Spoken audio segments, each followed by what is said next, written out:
రాష్ట్ర వ్యాప్తంగా 40,000 మంది జర్నలిస్టులు ఉన్నారు.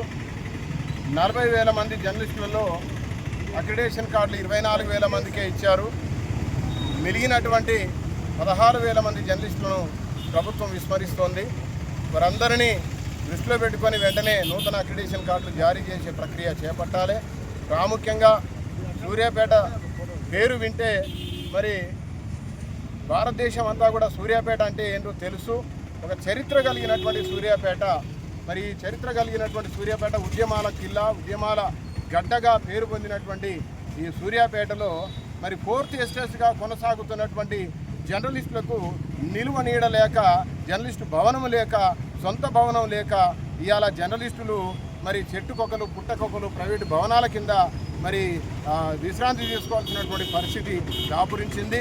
అదేవిధంగా ఎన్నో రాజకీయాలకు మరి పునాదులు పోసినటువంటి, ఎంతోమందికి ఊపిరి పోసినటువంటి ఈ సూర్యాపేట గడ్డ మరి ఇక్కడ రాజకీయ నాయకులైన, ప్రజా సంఘాల నాయకులైన, కుల సంఘాల నాయకులైనా ఎవరైనా మరి ఒక ప్రెస్ మీట్ పెట్టుకుందామంటే దిక్కులేనటువంటి పరిస్థితి మరి ఈ సూర్యాపేటలో నెలకొన్నది.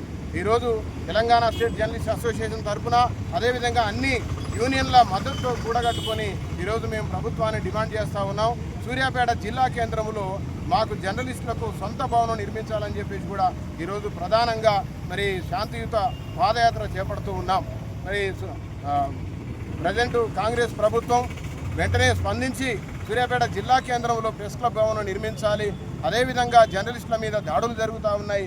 జర్నలిస్టులు మరి కథనాలు రాస్తే వాళ్ళు మరి ఎవరైతే ఆ కథనాలకు కారకులై ఉన్నారో మరి అటువంటి వాళ్ళు దాడులు చేస్తూ ఉన్నారు. దాడులు జరగకుండా జర్నలిస్టులకు సెక్యూరిటీ ఇవ్వాలి, పోలీస్ భరోసా కార్డులు ఇవ్వాలి, హెల్త్ కార్డులు ఇవ్వాలి, అక్రిడేషన్ కార్డులు ఇవ్వాలి, జర్నలిస్టులకు ఒక గుర్తింపు కార్డులు ఇవ్వాలని చెప్పేసి కూడా, గుర్తింపు ఇవ్వాలని చెప్పేసి కూడా ఈరోజు ప్రభుత్వాన్ని మేము డిమాండ్ చేస్తూ ఉన్నాం. సూర్యాపేటలో మరి అన్ని యూనియన్ల సపోర్టు తోటి ఈరోజు ఈ పాదయాత్ర చేస్తూ ఉన్నాం. ఇదే విధంగా రాష్ట్ర వ్యాప్తంగా తొందరలోనే ఈ ఉద్యమాన్ని మేము తీసుకుపోతున్నాం. వర్ధిల్లాలి జర్నలిస్టుల ఐక్యత, వర్ధిల్లాలి జర్నలిస్టుల ఐక్యత. ఎన్నో ఏళ్ళుగా జర్నలిస్టులు ఇదే వృత్తిలో పనిచేస్తూ ఇక్కడే ఉండిపోతున్నారు. జర్నలిస్టులు తయారు చేసిన నాయకులు, కార్యకర్తలు ఎంతో స్థాయిలో ఎదిగిపోతున్నారు. కానీ జర్నలిస్టుల ద్వారా అభివృద్ధి చెందామని కనీసం వెనకకు వెళ్ళి చూసే పరిస్థితుల్లో లేదు. 30 ఏళ్ళుగా ఒక్కొక్క జర్నలిస్టు ఇదే వృత్తిలో ఉంటూ ఇక్కడే అన్ని రకాల సమస్యలతో, ఆర్థిక ఇబ్బందులతో ఎదుర్కొంటున్నారు. కానీ నాయకుడు మాత్రం పదవులు రాగానే వారిని పట్టించుకోవడం మానేశాడు. ఇటు ప్రభుత్వాలు కూడా జర్నలిస్టులు అంటే కనీసం ఓటర్లాగా కూడా గుర్తించే పరిస్థితిలో లేదు.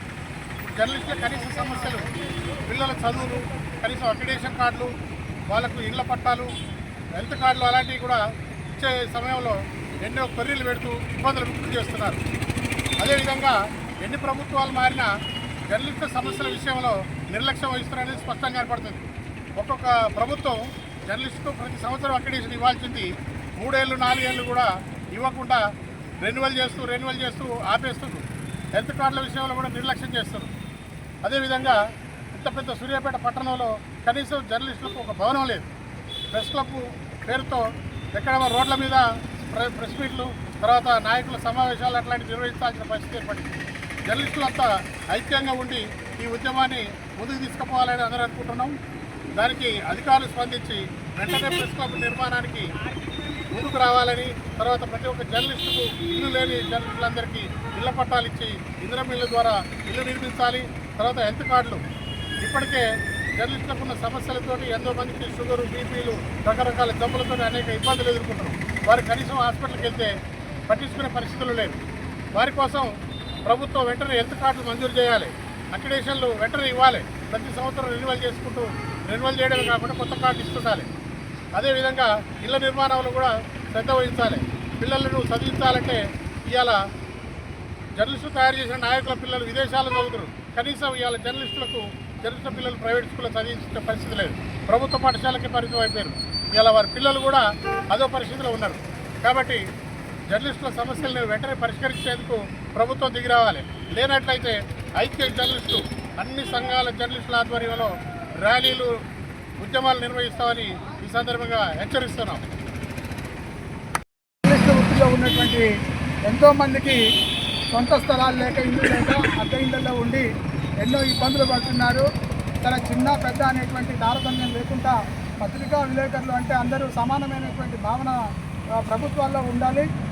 మరి పెద్ద పత్రికలకు ఇస్తాము, చిన్న పత్రికలు అనేటువంటి భావనని కూడా ప్రభుత్వం చూసివేసి అక్రిడేషన్లు అనేటువంటివి అందరికీ ఇప్పుడు ఆన్లైన్లో వచ్చేటువంటి పత్రికలు ఎక్కువైపోయినాయి. కాబట్టి అందరినీ సమానంగా చూసి అందరికీ అక్రిడేషన్ ఇవ్వాలనేటువంటిది మా ప్రధానమైనటువంటి డిమాండ్.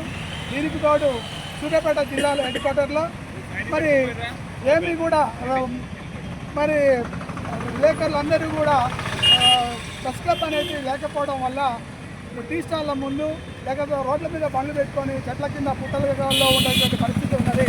అందుకే మేము ఆ భవనాన్ని నిర్మాణం చేయాలనేటువంటి ఉద్దేశంతో ఈ శాంతియుతమైనటువంటి పాదయాత్ర చేపట్టినాం. ఈ పాదయాత్రని ప్రభుత్వం గుర్తించి వెంటనే సూర్యాపేట జిల్లా కేంద్రంలో ప్రెస్ క్లబ్ నిర్మాణం కోసం స్థలాన్ని అయినా సరిగా కేటాయిస్తే సరే దాతల సహకారంతో ఎవరితోనే అందరం ఐక్యంగా ఒక భవనాన్ని నిర్మాణం చేసుకుంటామని ప్రభుత్వం దృష్టికి తీసుకొస్తున్నాం. సమస్యలు వెంటనే